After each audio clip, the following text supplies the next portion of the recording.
V9 న్యూస్కి స్వాగతం. నా పేరు కిరణ్ కుమార్. ఇప్పుడు హెడ్లైన్స్. జీసీసీ చైర్మన్గా పదవి బాధ్యతలు చేపట్టిన కిడారి శ్రవణ్ కుమార్.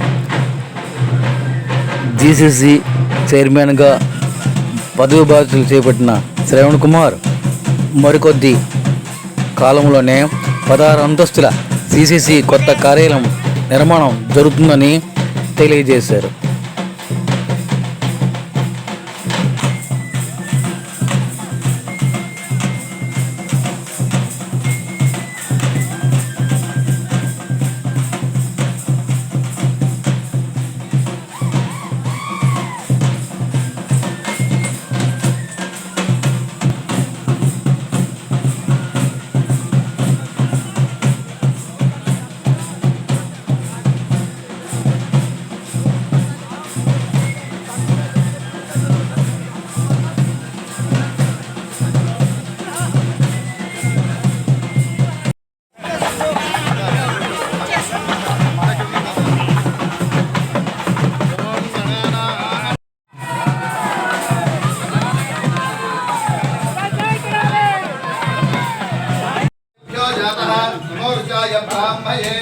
అజం బ్రాహ్మం జనయంతః దేవా అగ్రేదత ప్రబంధం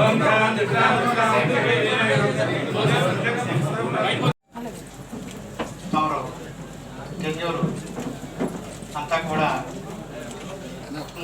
క్షోభంగా జరగాలని చెప్పేసి ఈరోజు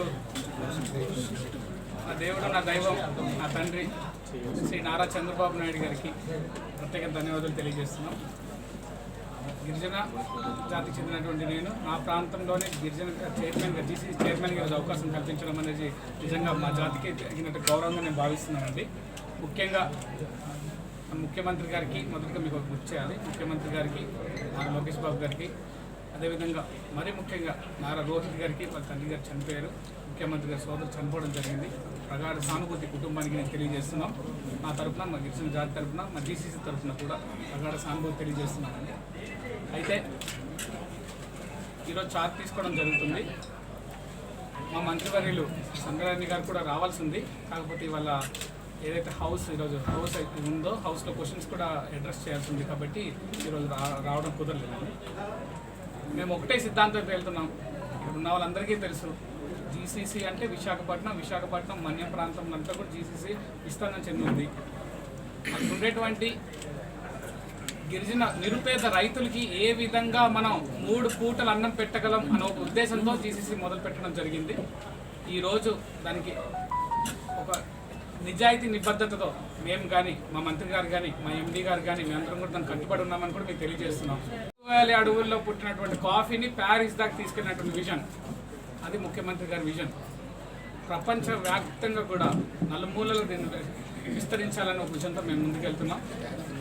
ఏదైతే గిరిజన ప్రాంతంలో ఉండేటువంటి రైతులు ఎవరైతే ఉన్నారో, ప్రభుత్వాన్ని నమ్ముకొని ఉన్నటువంటి రైతులు ఎవరైతే ఉన్నారో వాళ్ళందరికీ కూడా మధ్యవర్తులు ఎవరైతే ఉన్నారో మధ్యవర్తులందరినీ కూడా తప్పించి వాళ్ళ కష్టానికి తగిన ప్రతిఫలం కలిగించాలి, వాళ్ళకి ఆర్థికంగా బలోపేతం చేయాలి అనే ఉద్దేశంతో ఈరోజు మేము కూడా ముందుకు వెళ్తున్నాం. మంత్రి గారు కానీ, ముఖ్యమంత్రి గారు కానీ వాళ్ళు ఇచ్చిన ఆదేశాలు తప్పకుండా పాటిస్తామండి.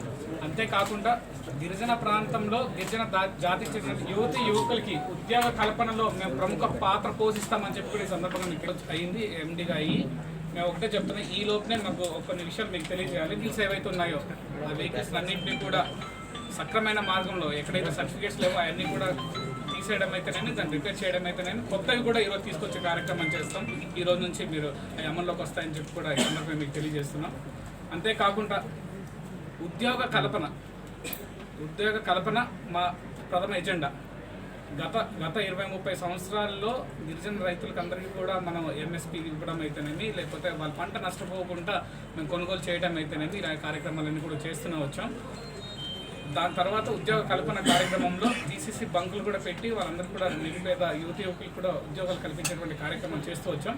ఇప్పుడు సీతంపేట, అదేవిధంగా కొమరాడ, పార్వతీపురం నియోజకవర్గానికి కొమరాడ దగ్గర కొత్త బంకులు ఏర్పాటు చేస్తామని చెప్పి కూడా ఈ సందర్భంగా మీకు తెలియజేస్తున్నామండి. ఇవన్నీ కూడా చేయడం జరుగుతుంది. ఈరోజు మనం కొత్త ప్రభుత్వం వచ్చింది, మనందరికీ తెలిసి ఇది మంచి ప్రభుత్వం. ముఖ్యమంత్రి గారి దగ్గర నుంచి చివరి దాకా వార్డు మెంబర్ దాకా కూడా మంచి ప్రభుత్వంగానే మంచిగానే పనిచేసేటువంటి కార్యక్రమం జరుగుతుంది. మేము వచ్చిన వెంటనే ఒక 22 మంది సెక్యూరిటీ పర్సనల్స్కి 2 నెలలుగా జీతం ఇవ్వలేని పరిస్థితిలో వాళ్ళ ఏజెన్సీస్ ఉన్నాయి. అవన్నీ కూడా ఈ రోజు నుంచి క్లియర్ చేస్తామని చెప్పి ఈ సందర్భంగా మీకు తెలియజేయడం జరుగుతుంది. స్ట్రక్చర్తో ఒక కమర్షియల్ పర్పస్గా న్యూ ఇన్ఫ్రాస్ట్రక్చర్ కట్టి సుమారుగా 15-16 అంతస్తుల భవనాన్ని నిర్మించి తద్వారా జీసీసీ ద్వారా ప్రజలకి ప్రభుత్వానికి అంకితం చేసే దిశానిర్దేశం మా ముఖ్యమంత్రి గారు చేయడం జరిగింది. దాన్ని అతి త్వరలో కూడా స్థాపించబోతామని చెప్పి దాన్ని ప్రారంభిస్తామని చెప్పి కూడా ఈ సందర్భంగా తెలియజేస్తున్నాం. ఏవైతే ఇష్యూస్ వస్తాయో పొలిటీషియన్స్ ఎవరైనా ఎమ్మెల్యేలు కానీ లేకపోతే సర్పంచ్ గ్రామ స్థాయిలో వరకు వెళ్ళి అక్కడ నుంచి వచ్చినటువంటి సమస్యలన్నింటినీ కూడా పరిష్కరించే విధంగా ఆ వేకెన్సీస్ పొజిషన్స్ అన్నింటి మీద కూడా స్టడీ చేస్తున్నాం. ప్రభుత్వం నాకు తెలిసి విశాఖపట్నంలో ప్రతి ఒక్కరు తాగుంటారు అరకు కాఫీ మెచ్చుకున్న వాళ్ళంటూ లేరు. ప్రపంచ ఖ్యాతి పొందినటువంటి కాఫీ ఆంధ్ర రాష్ట్రంలోనే కాదు, ముఖ్యంగా భారతదేశంలో కూడా అన్ని ప్రథమ నగరాల్లో మేజర్ సిటీస్ అన్నింటిలో కూడా అరకు కాఫీని వ్యాపించి దాని ఫ్రాంచైజీ సిస్టమ్ తీసుకురావాలని చెప్పి కూడా ఈరోజు ప్రభుత్వం నిర్ణయం తీసుకుంది. దానికి చిత్తశుద్ధితో ఈరోజు మేము పనిచేస్తామని చెప్పి కూడా ఈ సందర్భంగా మీకు తెలియజేయడం జరుగుతుంది.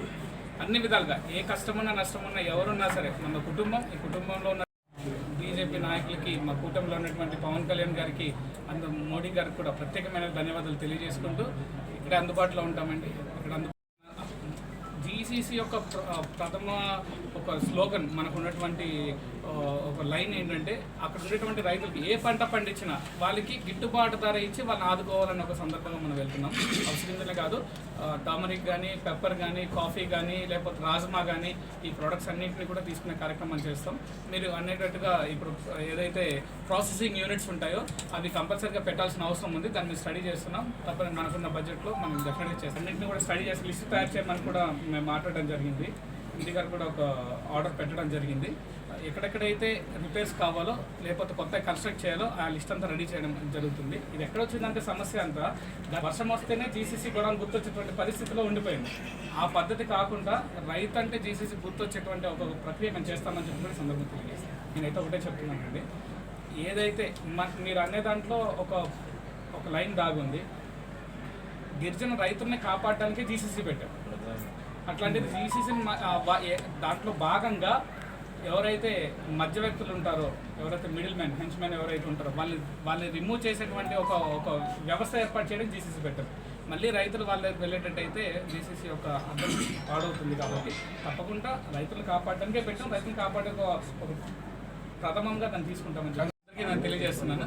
Please I request all of you మీద మేము స్పందిస్తాం. దీన్ని డెఫినెట్గా దీని మీద మేము యాక్షన్ తీసుకోవడం జరుగుతుంది. వ్యవస్థ అనేది లేకుండా చేయడానికి ఏమైనా ప్రయత్నాలు ఉన్నాయి సార్?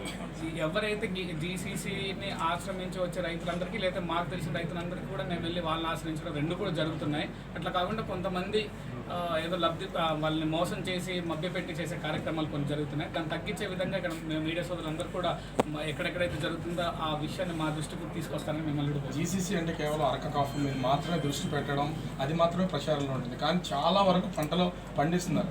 వాటి మీద ఫోకస్ పెట్టడం కానీ, మార్కెటింగ్ చేయడం కానీ ఇప్పుడు చేస్తున్నది చాలా తక్కువ కనిపిస్తుంది. ఎందుకు వాటి మీద దృష్టి పెట్టలేకపోతే మిడిల్ మ్యాన్ అందుకే దీంట్లో లేదన్న తప్పది. నేనేమంటానంటే అరకు కాఫీ అనేది ప్రపంచవ్యాప్తంగా ఖ్యాతి పొందింది ఆ ప్రొడక్షన్ వల్ల. భారతదేశంలో 2 ప్రాంతాల్లో మనం కాఫీ పండుతుంది. ఒకటి బెంగళూరు అయితే, రెండోది అరకు. అట్లా కాకుండా మేము జీసీసీలో విపరీతంగా టర్మరిక్ కూడా విపరీతంగా చేస్తున్నాం. దాంట్లో కుర్కిమిన్ వాల్యూ ఏదైతే ఉందో చాలా ఎక్కువ ఉంది. అది క్యాన్సర్ రాకుండా, క్యాన్సర్ సెల్ని చంపడం అయితేనే క్యాన్సర్ రాకుండా అరికట్టడానికి కూడా విపరీతంగా అది హెల్ప్ చేసేటువంటి పరిస్థితి ఉంటుంది. సో ఇట్లాంటి కార్యక్రమం అన్నీ కూడా స్టడీ చేస్తున్నాం. నేను ఈ రోజే ఛార్జ్ తీసుకున్నానండి. మీరు నాకు బాణాల వర్షం కురిపిస్తున్నారు నా మీద. ఏంటంటే మనం మొన్నే చూసి జరిగిందని. సో మేము ఇప్పుడు స్టడీ చేసి మన ప్రోడక్ట్ని వాళ్ళు ఏ విధంగా తీసుకునే విధంగా, గిరిజన ప్రాంతంలో పండేటువంటి ప్రోడక్ట్ని మనం ఏ విధంగా తీసుకునే విధంగా చర్యలు తీసుకుంటాం. డిపార్ట్మెంట్లో కూడా అవుట్సోర్సింగ్ వాళ్ళు కాంట్రాక్టర్లు ఉన్నారు. నేను చెప్పేసిన అలాగే అది కూడా ఒకేసారి మొత్తంగా కూడా ముఖ్యమంత్రి గారు దాన్ని స్టడీ చేస్తున్నారు. ఆయన ఆదేశాల మేరకు నేను ఎదురు చూస్తాను. స్టార్ట్ చేస్తున్నాము. అన్ని అంటే బేసిక్ పని అయిపోయింది.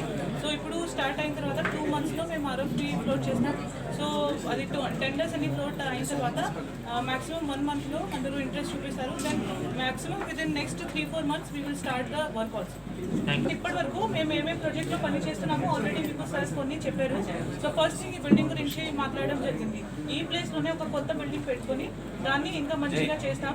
సో అది ఒకటి ఉంది. దాంతోపాటు ఫ్రాంచైజీ గురించి చెప్పారు. ఈ మాత్రమే కాదు, కాఫీ, లిక్విడ్ కాఫీ దాంట్లో ఉంటుంది. దాంతోపాటు మన అన్ని GCC ప్రొడక్ట్స్ అందులో ఉన్నాయి.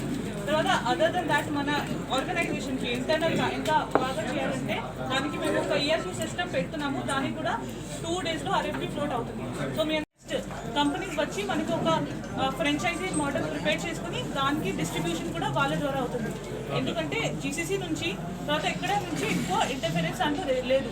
తర్వాత ఈ ఫ్రాంచైజీ టోటల్ దేశంలో చాలా ప్లేసెస్లో ఉంటాయి. సో ఎక్కడైనా ట్రైబల్స్ ఉన్నారు వాళ్ళకి ప్రిఫరెన్స్ ఇస్తాం.